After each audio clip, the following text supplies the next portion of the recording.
Hello viewers, আসসালামু আলাইকুম।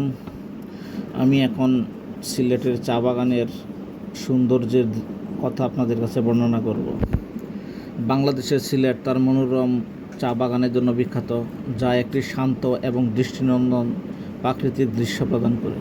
এই বাগানগুলি বিশেষ করে শ্রীমঙ্গলের মতো অঞ্চলে, যা বাংলাদেশের চা রাজধানী নামে পরিচিত, পাহাড়ের ডাল বেয়ে অত্যন্ত যত্ন সহকারে সাজানো চা গাছের সারি প্রদর্শন করে, যা একটি প্রাণবন্ত সবুজ ক্যানভাস তৈরি করে। এই উদ্যানগুলির সৌন্দর্য চারপাশের প্রাকৃতিক সৌন্দর্য দ্বারা বৃদ্ধি পেয়েছে, যার মধ্যে রয়েছে পাহাড় এবং সবুজের সমারোহ, যা এগুলিকে পর্যটক এবং প্রকৃতিপ্রেমীদের কাছে একটি জনপ্রিয় গন্তব্যস্থলে পরিণত করেছে। চা বাগানগুলো পাহাড় এবং উপত্যকা জুড়ে বিস্তৃত, সুন্দরভাবে সাজানো চা জুপের বিস্তৃত ক্ষেত্র দ্বারা চিহ্নিত। ধন্যবাদ।